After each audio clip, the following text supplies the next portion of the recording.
He didn't wait for her to stop shaking. Lenora Ashby had been in the operating room for 6 hours. The surgeons had taken her in just before noon. Emergency procedure. Something about internal bleeding they hadn't caught in time. And when they finally wheeled her out, pale and barely conscious, her husband was already standing in the hallway with a folder tucked under his arm. Not flowers. Not coffee he'd grabbed from the Tim Hortons downstairs. A folder. Damien Ashby was a precise man. He wore that precision like a second skin. The tailored suits, the controlled voice, the way he never said anything he didn't mean to say. Lenora had loved that about him once. She'd called it reliability. It had taken her 11 years to understand that reliability and coldness could look identical from the outside. She remembers the ceiling tiles. That's what she told her sister afterward, that she was staring at the ceiling tiles and counting the little holes in them, trying to stay awake, and then Damien's face appeared above her, and she thought, for one disoriented second, that he was crying. That the blur in his eyes was grief. It wasn't. It was impatience. Lenora. His voice was quiet, the way it always was in public. He was aware of the nurse standing nearby. "I need you to sign something." She tried to lift her hand, couldn't quite manage it. The anesthetic was still working through her system, and everything felt cotton soft and wrong. "What is it?" she said, or thought she said. Her mouth wasn't cooperating. He set the folder on the blanket across her lap. The cover page had a law firm's letterhead, Holloway and Price, Family Law, and below that in clean block letters, Petition for Divorce. The nurse made a small sound and left the room. Lenora didn't cry. She would later. In the shower on the floor of her sister's spare bathroom, alone in the car in the parking garage of her own office building. But in that moment she just looked at the document and then looked at her husband, and something in her chest went very, very still. She had known something was wrong. Of course she had. 11 years teaches you the geography of a person, teaches you where the warmth used to be and where it stopped. She'd known for maybe 8 months that there was someone else. She hadn't known her name until 6 weeks ago, when she'd found a reservation confirmation on his phone. Dinner for 2 at Canoe, a restaurant she'd suggested for their anniversary, and he'd dismissed as too expensive. The other woman's name was Petra Solano. She was 31, an associate at Damien's investment firm, and she had the kind of confidence that comes from never having needed to earn it. Lenora was 42. She was the chief legal officer of Hartfield Properties, one of the largest private real estate holding companies in Ontario. She had negotiated deals worth more money than most people ever see in 3 lifetimes. She had argued in boardrooms and won. She had read contracts the way other people read novels, fast, with pleasure, alert, for the part where everything changed. She had not read her own marriage as carefully as she should have. "You're doing this now," she said, not a question. Damien clasped his hands in front of him. "I thought it was better to be direct. I just came out of surgery." "I know." He paused. "I've been waiting." There it was. That was the sentence she would carry with her for years, the almost casual cruelty of it. "I've been waiting." As though the surgery had been an inconvenience. As though the 6 hours she'd spent unconscious were a delay he'd had to manage. She closed her eyes for a moment.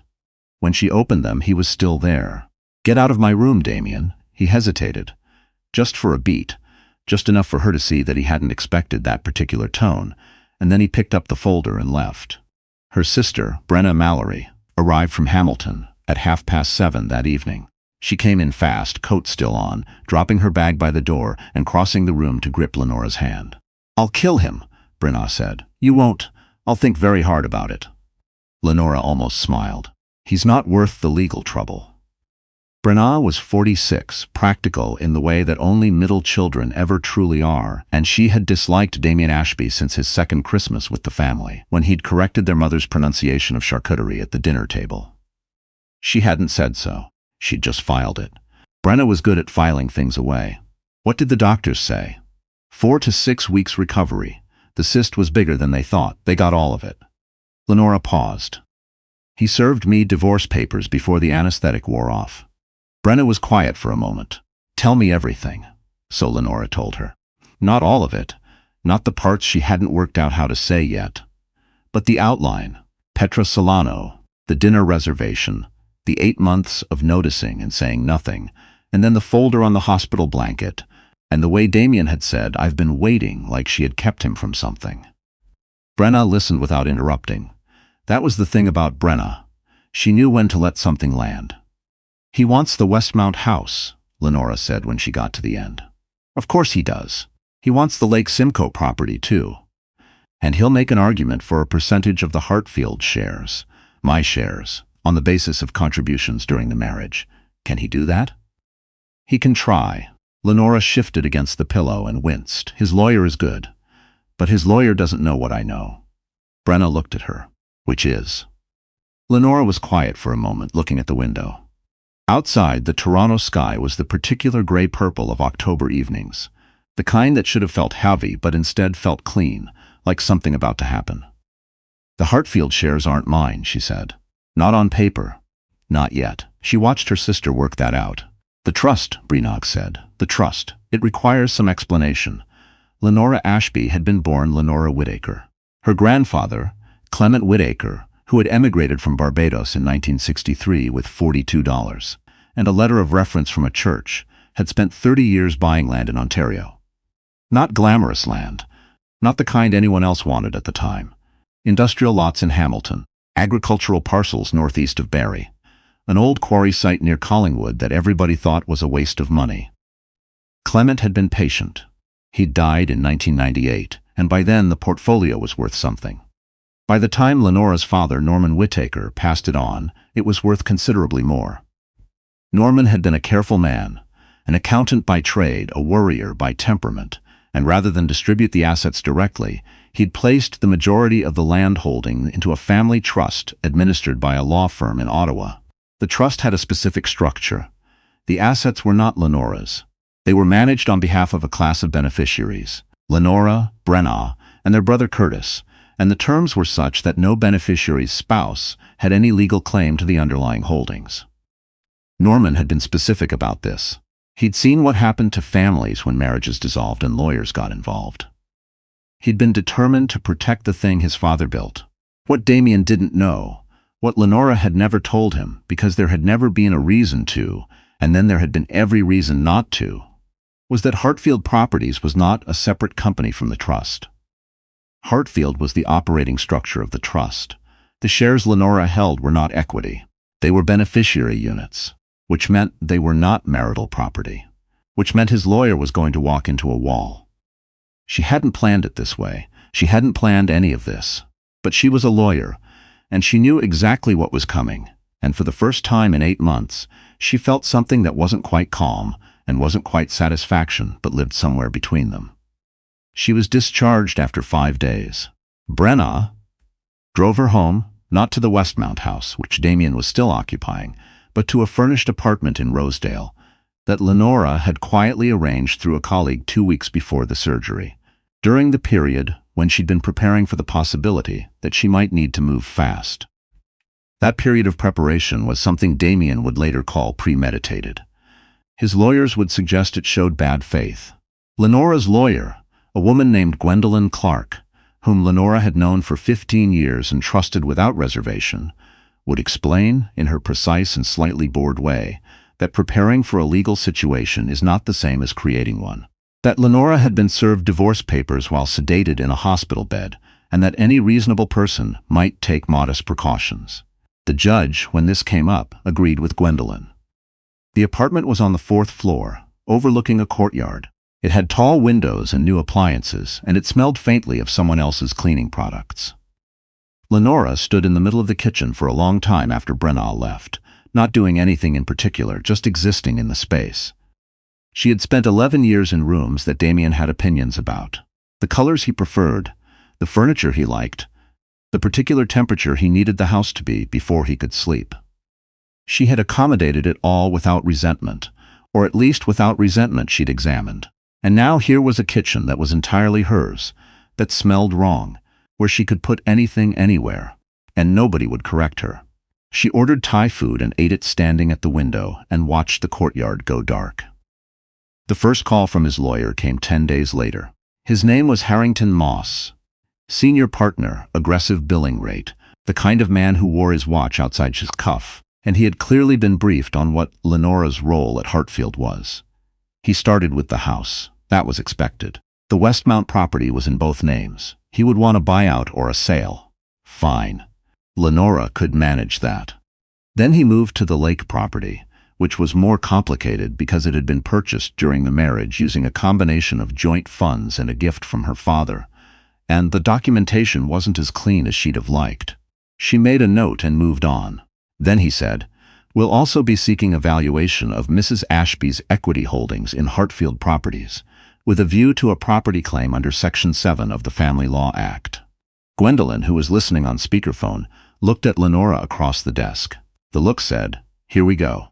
Lenora said, "The Hartfield units are not subject to property division." Moss said, "We disagree with that characterization." "I know you would. I'm telling you how the trust documents read. You're welcome to retain a specialist to review them." He was quiet for a moment. "We'd like full disclosure of the trust's terms and beneficiary structure. You'll get what you're entitled to under the Family Law Act, no more." There was a pause. "Your husband contributed 11 years to this marriage, Mrs. Ashby." "I'm aware," she said. "He spent the last 8 months of it taking another woman to canoe." Another pause. "Longer this time." "We'll be in touch," he said, and hung up. Gwendolyn reached across the desk and poured them both coffee. "He didn't know about the trust structure." "No," Lenora agreed. "He will now. They'll dig. Let them dig." She wrapped both hands around the mug. "My grandfather spent 30 years building something. My father spent another 20 protecting it. Harrington Moss is going to need a very big shovel." The discovery phase was, as these things usually are, unpleasant. Damien's team requested documents. Lenora's team provided them. The ones they were required to provide, carefully and completely, not a page more. There were depositions, there were meetings in glass-walled boardrooms where everyone was excessively polite in the particular way that means they are absolutely furious. There were evenings when Lenora came home to the Rosedale apartment and sat in the bath until the water went cold. There were also things she hadn't expected. The first was Petra Solano showing up at Hartfield's main office. Not to see Lenora, or so she claimed, but to drop off documents related to a joint venture that one of Damien's funds was involved in. Lenora only knew about it because her assistant, a young man named Theo Birch, who was meticulous about these things, had flagged it. She spent 40 minutes in the lobby, Theo told her. Said she was waiting for someone from the venture capital team. Nobody from that team knew she was coming. Lenora considered this. "Did she ask anything about me?" Theo hesitated, just a fraction of a second. "She asked the receptionist if you were in the office today." Noted. She went back to the file she was reading. "If she comes back, let me know before she gets past the front desk." The second unexpected thing was a call from her brother Curtis, who lived in Vancouver and worked in architecture, and had, until that month, maintained a studied neutrality about the divorce that Lenora privately found exhausting. Curtis called on a Tuesday evening and said, without preamble, "I heard Moss's team tried to argue the trust was a sham structure." Lenora stopped. "Who told you that?" "Antoine. You know, Antoine Beauchamp-Reyes from the Ottawa firm. He was at a conference with someone from Holloway and Price." Curtis paused. "Lenora, is the trust okay?" "The trust is fine. Because if they're making sham arguments..." "It's not a sham, Curtis. Dad built it correctly. Norman built it perfectly. It has 30 years of documented asset transfers, independent trustee decisions, and zero evidence of commingling with marital funds. Harrington Moss is throwing arguments at a wall to see what sticks." She exhaled. "Nothing's going to stick." Curtis was quiet for a moment. "Dad knew," he said finally. "That's the thing I keep thinking about. He built the trust the way he did because he knew that sometimes people change, or you find out they were always who they were." She didn't say anything. "He loved Damien," Curtis added. "For what it's worth, he just loved us more." The hearing took place in late February, 6 months after the hospital. It was a cold morning, the kind where the salt on the sidewalks had already turned gray, and the sky looked like a ceiling that was too low. Lenora arrived early, which she always did. She was wearing a charcoal coat over a dark blue dress. Not armor, exactly, but something that felt like it. Gwendolyn met her on the courthouse steps. "Moss filed a late submission yesterday. Argument that the trust was structured specifically to defeat matrimonial claims." "How late?" "They submitted at 11:53 p.m. Lenora looked at her. 11:53. He's hoping for an adjournment. He's not going to get one. He didn't. The judge, a compact woman in her 60s named Justice Ainsley Prendergast, reviewed the submission, noted its timing without comment, and allowed the proceedings to continue. Gwendolyn argued the trust's structure methodically, walking through each element: the independent trustee, the documented arm's-length decisions, the clear delineation between personal and trust assets that had been maintained without exception for 3 decades. Moss argued that Lenora had used her executive role at Hartfield to blur the line between her personal income and the trust's holdings. He brought exhibits. He brought a financial expert. He had clearly prepared. Lenora had prepared longer. Her own expert, a trust law specialist from the University of Toronto who had published 3 books on the subject, spent 90 minutes explaining, in language that was precise without being inaccessible, exactly why the argument didn't hold. She cited case law. She cited the trust deed. She cited Norman Whitaker's meticulous records, which Lenora had brought, organized chronologically in 14 binders, because her father had saved everything. Damien sat at the other table and didn't look at her.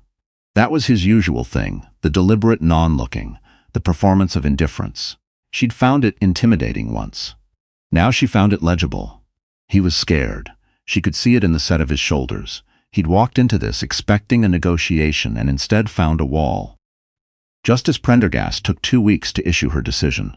Gwendolyn called on a Thursday morning, while Lenora was in a meeting about a commercial development in Mississauga. She stepped out into the hallway, which was bright and smelled like fresh paint because they'd redone the walls in January. The paint smell had been bothering her for weeks. In that moment, she didn't notice it at all. Gwendolyn said, "The trust assets are excluded from the property division, all of them." The judge accepted our argument in full. Lenora put one hand flat on the wall. "The Westmount house will be sold and proceeds divided equally. The lake property, she found in your favor on the gift argument, so you'll retain a 60% share and he'll get 40. His costs application was dismissed. A pause. And Lenora, she made a comment in the written decision. She noted that the timing of the service of the divorce petition, given the circumstances, was, and I'm quoting here, inconsistent with good faith conduct. The hallway was very quiet. She put that in writing, Lenora said. In writing, in a reported decision. She stayed with that for a moment. Outside, through the window at the end of the hall, she could see the Toronto skyline, the CN Tower, the flat gray mirror of the lake. She had grown up in this city. She had watched her grandfather point at buildings and name the people who owned them, the names nobody else knew yet. She had understood even then that there were 2 kinds of power. The visible kind, the kind that drove the right cars and knew the right people. And the quiet kind, the kind that had been accumulating in the dark while nobody was paying attention. Her grandfather had known which kind lasted. Thank you, Gwendolyn. She went back into the meeting. She sat down. She looked at the development plan spread across the table, a parcel of land in Mississauga that had once been an industrial site and was going to be something else entirely. And she felt, for the first time in 6 months, like herself.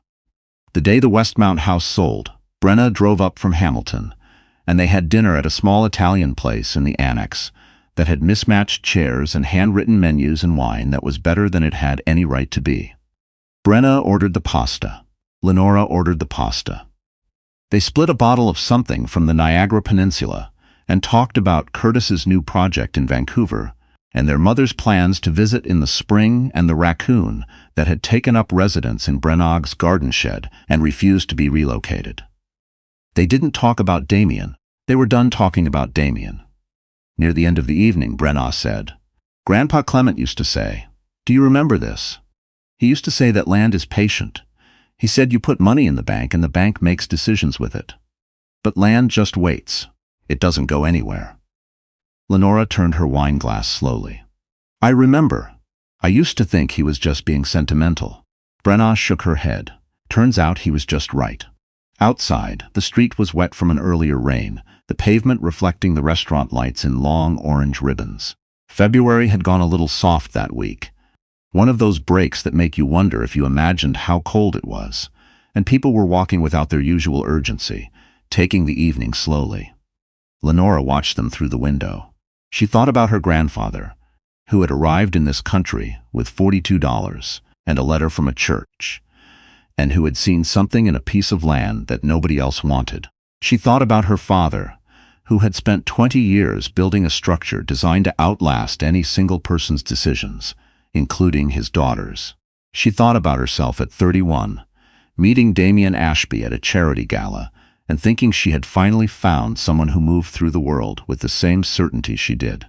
She had been right about him, in a way. He was certain, he just wasn't careful. And certainty without care eventually destroys the thing it's certain about. She finished her wine. The trust was intact. The land was still there. The industrial lots in Hamilton, the parcels northeast of Barrie, the old quarry site near Collingwood, and everything they had become. It was all still there, patient as her grandfather had said land was, waiting for whatever came next. And whatever came next, Lenora Whittaker Ashby had already decided, was entirely hers to determine. She left a 20% tip, helped Brené into her coat, and walked out into the soft February night. The air smelled like rain and city, and something that was almost spring. Not quite yet, but getting there. She turned up her collar and headed toward the light.